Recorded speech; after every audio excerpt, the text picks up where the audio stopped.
This has become one of my favorite in a series of podcasts when I get a chance to talk to some of the most talented Westwood High School students, those who are involved with Westwood Stage. I can't believe we're already on the verge of the next production, which is Big Fish, which I know nothing about. So I am pleased to welcome to this table Mateo Thunberg, Kira Smith, Charles Goodman, a trio of seniors, two of whom I've known for quite a while because we go back to Sheehan. Mateo, I don't know where you went to elementary school. Where'd you go to elementary school? I went to Deerfield. Okay, so I was not exposed to you as a young actor, but I go back to the days of Charlie Brown with, Charles and Kira, who both had very significant roles in that play. You remember that play? That was actually very good. It was a lot of fun. That was very good. So we're going to talk about Big Fish, and I'm going to lean right in with you, Sir Charles, because I've been told you're the best spokesperson to talk about what this play is all about. It's a musical. That's always the tradition that, there's a more formal play in the fall semester and a musical production in the second semester where all of the musicians and the actors and dancers get together. So you're on the spot. Walk people through what Big Fish is all about. So Big Fish tells the story of Edward Bloom and Will Bloom. So it's sort of a story told in two eras. Edward, in his youth, was a big adventurer. He went out and saw the world, and he likes to tell a lot of stories. So the story kind of starts at Will's wedding, and Will and his father have a bit of a fractured relationship because his father was. He was a little bit absent during his youth. He was a traveling salesman, so they were a little bit at odds in the beginning of the story. And we find early on that Edward has cancer and he's going to die in a few months. And so the story becomes about Will trying to understand who his father was. So his father walks him through the past stories of his life, and it's really a story of like father-son bonding and relationship dynamics there that Big Fish really explores. All done musically, too, which is always unique because I go back to last year when you did Catch Me If You Can, and I was like, how the heck are they going to do that? So we'll get back to what your specific role is in the play, but we'll cue Kira up to share your thoughts about what your role is in the play and kind of how you learned about that and how you've embraced it and what you anticipate here over the next couple of weeks as you get set for opening night, which is Thursday the 12th. So I play the witch, and so basically when Edward and his buddies are young kids, they stumble upon this witch in the swamp in their hometown, and they ask her for their fortunes because she can tell the future.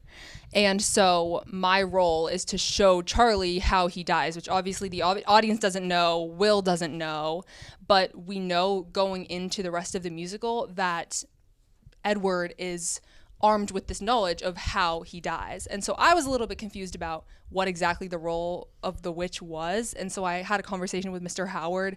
I had originally thought that my character was meant to symbolize death, but it's actually to symbolize life, because once Edward knows how he dies, he has the freedom to go and live without fearing that impending fate that he has this uncertainty about. So I think it's a huge role in the story of not really fearing death and being able to let go and live your life.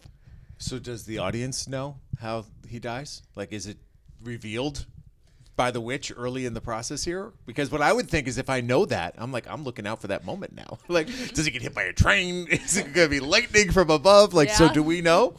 That's one of the big mysteries of Big Fish, and it's one thing as you kind of go through the story, you learn a little, and you learn more about Edward's character. You learn a little bit about more what he actually knows about how he dies, and that's crucial to the ending. But we don't necessarily want to spoil that. No, don't spoil it on the pregame podcast. That's for sure. All right, Mateo, let's get you involved here and get me your thoughts on your role. I've had the joy of watching all three of you act over the course of the last 3 or 4 years, so I love seeing the evolution. I love seeing the growth. I love seeing when you're given more prominent roles. So what's your role like in this one? So I played Dawn Price, who is basically the childhood friend / enemy of Edward Bloom, because we go to high school together, we're on the football team, but I sort of antagonize him at every opportunity, which is an interesting role because he's obviously the hero of the story, and he tells all these stories about these kids in his childhood, and to be part of that cast of kids in his childhood who then sort of come back later in his life and impact him is a really interesting role and very fun to do. there have been some plays that I'm sure, musicals, you were more familiar with. Go back in time. I don't even know if you were part of the crew that did Mamma Mia. I don't think so, right? That's when you were in 8th grade. Before okay. our time. Yeah, but there are some that's like everyone's like, okay, yeah, I know that. This is unique because you really don't know much. And we joked about it before we started talking. You're like, oh my gosh, ask Charles about how to tie this whole plot together. But that's a challenge when you are not familiar with the material going in. How do you bring it all together and how does it gel? And you still have another 10 days before you get to opening night. So what are the next 10 days like? Kira, I'll go to you and just get your thoughts on, trying to get this thing all come together, because there's many, many, many different people doing different things trying to make that happen. Yeah, so obviously there's a lot of characters in the show, but then obviously you have to tie that in with the ensemble, who isn't necessarily going to the blocking rehearsals and seeing how all of the scenes play out. So in a week or so before we go into Tech Week, we do rehearsals where we all sit in the chorus room and we basically read through the entire show. So the characters that have scenes go up to the mics and do their lines, and then the ensemble will stand up and do their songs as we move through that. And I think that's a really important part of the process, because everybody's finally getting to see how everything comes together and how it all fits. And it's really important for moving forward, because if we just got on stage and we had no idea what the context of this song is or why it makes sense that I enter here, there's no flow if we don't have that rehearsal. So it's really nice to really sit and also just acknowledge each other and the hard work that we've been doing. A lot of the solo songs are done during S blocks, not in front of the whole cast. So it's our first time really sitting and listening to the complete show. That's not just X chorus that we sing in this song. So it's really important to all kind of be together and see how it all fits together. And that's a huge part of, I think, getting that understanding of what exactly we're putting on. Nice. Well said. Very well done. Charles, I did not get your recap of what your role is here in this show, because, listen, what I know about you is this. This is this class's biggest Renaissance man, right? What doesn't he do? He plays the guitar. He sings. He has his own performances. He's an Eagle Scout. He's been in all these plays. What's Mr. Howard asking of you in this performance? So I am playing the character of Edward Bloom throughout his life, so from his youth up through his adulthood. It's been a really fun experience. I mean, a big part of Edward's journey is kind of his own willingness to be the hero, but then also to kind of develop these relationships with people, and a lot of it he's trying to imbue lessons to his son and to inspire his son, and he's in an interesting place because he himself doesn't always recognize exactly the way his actions have impacted everyone, and so a lot of this story is about him figuring out how the next part of the story goes. Well, have any of you seen It's a Wonderful Life around Christmas time? Maybe not. Classic movie. You absolutely have to see it. Have Classic, you seen it? 100%. Right? So Yeah. similar in that Yes. regard, where you kind of have this over this view from above of your life, right? As your final days conceivably approach. So, all right, that's cool. You got me drawn in a little bit. Mateo, I'm going to ask you this one. I'm going to put you on the spot a little bit. You do everything. Everybody does everything. It's not like you get away with not dancing, or it's not like you get away with, not singing in the chorus. So there's a lot asked of you. And you can't love it all, or maybe you do. Is there any portion of any performance where you're kind of like, oh boy, this isn't necessarily my strength, but I know it comes with the territory? Well, I think that what is sort of most difficult is just the big group numbers of the show, because there's so many people, so many moving pieces, and I think sometimes those rehearsals can be a little harder to get through because sometimes they're working with people who you're not part of every moment of it.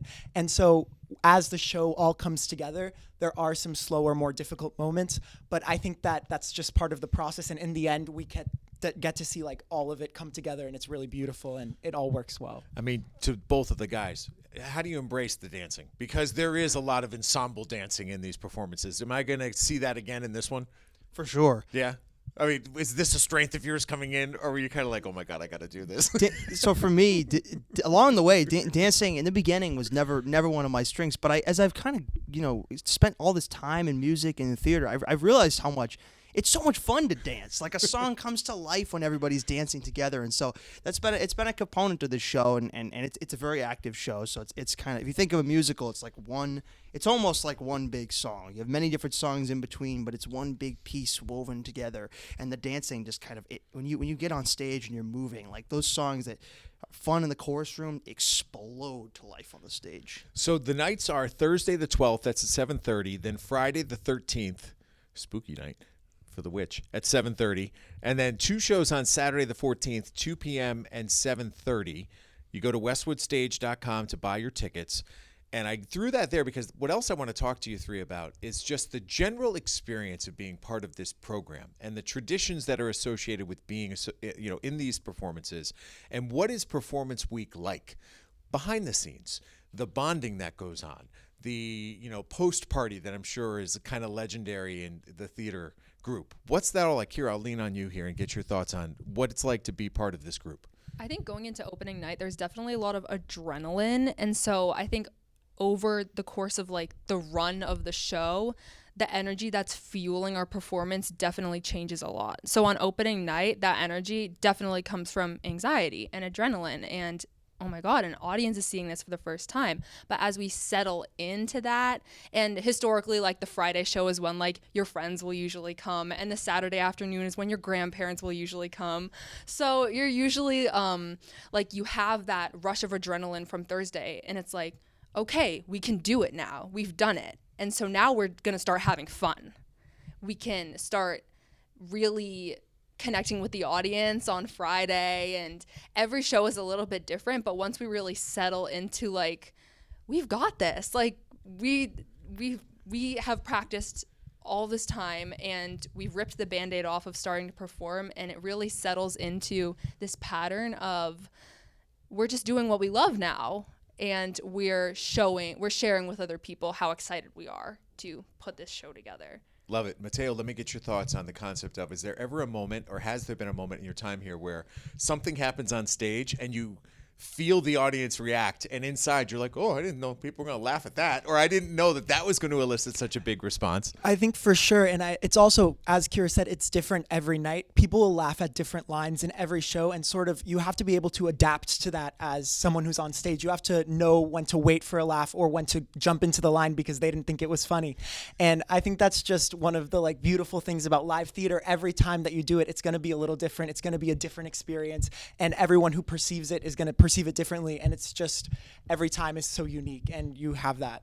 All right, so all three of you have been embraced into this program from the outset of your time here at Westwood High School. I want you to share with me what are some of the traditions. Charles, I'll have you sort of share with me what are some of the theater traditions that really make this unique. For sure. So as we approach opening night, one of our classic traditions is spirit boxes. So we all pick each other's names out of a hat, and we all make like a box kind of celebrating the show for each other with everybody's favorite things in it.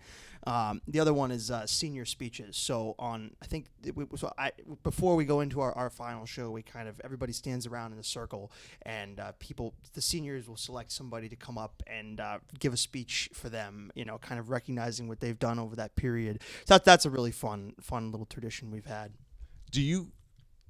Pressure isn't the right word. Responsibility is probably the right word of carrying on the traditions that made this theater community so attractive to you at the very beginning.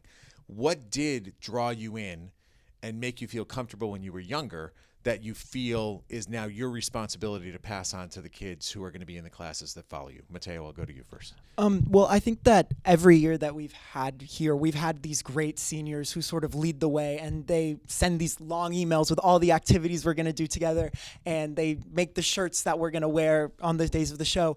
And I think that seeing that for all those years has sort of made the example for the type of seniors who we want to be now that we're in that role. And now we've sort of tried to step into continuing the traditions that they started, I guess, for us, or at least in our eyes. And that has been just really rewarding and difficult, I guess, as well, because it's a bigger role than we have had in the past, for sure. Awesome. Last word from Miss Kira. Your thoughts on what this community has meant to you, going all the way back to Sheehan, and how even with the Sheehan performances that I was exposed to, because my kids went through Sheehan, Kira and I are neighbors, how did this town kind of establish such a strong theater community that really embraced you and drew you in magnetically from the beginning? I mean, I think the answer is just having fun. I mean, from when I was little, it was always just super fun to me to be able to get up on stage and just dance and have a really fun time and have people react to it and have a little bit of attention, if I'm being honest. But I think to build off of what Mateo said, just the theater community, I think the biggest influence for me has been watching the people who came before me have fun on stage and watching the upperclassmen who have since graduated have a lot of fun and have friendships. And that's kind of, I think, the biggest inspiration, especially carrying the tradition forward. As seniors, the most important thing that we can do to be role models is to have fun and to show everybody else that we're having fun in this activity that we're doing. So I think that it's just about doing what makes you happy. Well, I'm looking forward to watching the show. It's Big Fish, 3 nights. The 12th Thursday, the 13th Friday, and 2 shows on Saturday, 1 at 2 p.m., 1 at 7:30. Go to westwoodstage.com to get your tickets. That is Mateo Thunberg, Kira Smith, Charles Goodman, 3 of the seniors who you will see performing in this production. We thank you for joining us today, and good luck next week. Thank you very much. Great kids. As always, if you have somebody else you want me to have a conversation with, just reach out, Leyden at bestversionmedia.com. I will find that person or those people, have a conversation with them, and then share that conversation with you right here on the Westwood Living Podcast Network. But for now, from the guidance office conference room with Mateo, Kira, and Charles, I'm Tom saying so long, and thanks for listening.